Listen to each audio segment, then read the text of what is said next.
পাকিস্তানের সোয়াত প্রদেশ থেকে সরাসরি আমাদের সাথে যুক্ত হবেন বাংলাদেশি নাগরিক ডক্টর মনিবুর রহমান। জনাব মনিবুর রহমান, আপনি নিশ্চয়ই আমাকে শুনতে পাচ্ছেন? জি, আপনাকে এশিয়ান টেলিভিশনে প্রাইম নিউজে স্বাগত জানাচ্ছি। বর্তমান অবস্থায় পাক ভারত যুদ্ধের আশঙ্কা কতটুকু রয়েছে বলে আপনি মনে করেন? এমন কিছু হলে পাকিস্তানের প্রস্তুতি কেমন হবে জানাবেন। এখন তো মানে যে অবস্থায় আছে, দুই দিকে ওই পারে আর পাকিস্তানের পারে দুই পারে আনসার্টেনিটি আছে, আনপ্রেডিক্টেবিলিটি আছে। গণযোগ এখন ভাবতেছে যে মানে ওয়েট অ্যান্ড ওয়াচ করতেছে। প্রিপারেশন তো গভর্নমেন্ট দুই দিকে নিচ্ছে, কিন্তু আমরা আশা করতেছি যাতে মানে পিস প্রিভেন্ট থাকে আর যুদ্ধ না হয়ে যায়। জি, আর সেখানে সাধারণ মানুষরা বিষয়টিকে কিভাবে দেখছেন?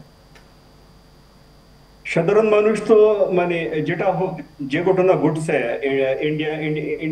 ইন্ডিয়া দিকে, ওটাকে তো এখানে সবাই আমরা মানে ডেটার করতেছি। আমরা এটার অপোজিটে আছি।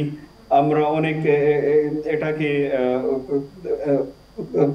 সাধারণ মানুষ বলতেছে যে এটা অনেক খারাপ কাজ হয়েছে, মানে অনেক মানুষের হাতিয়া করা।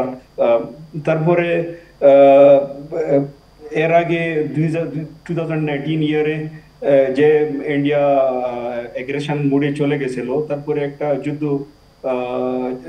যুদ্ধর ঘটনা ঘটার কথা ছিল। তো এখনো মানে আনসার্টেনিটি আছে। আমরা মানে কি বলে আশা করছি যাতে পিস প্রিভেইল থাকে। জি, জনাব ডক্টর মনিবুর রহমান, আপনাকে অসংখ্য ধন্যবাদ আমাদের সাথে যুক্ত হওয়ার জন্য। দর্শক, পাকিস্তানের সোয়াত প্রদেশ থেকে আমাদের সাথে সরাসরি যুক্ত ছিলেন ডক্টর মনিবুর রহমান।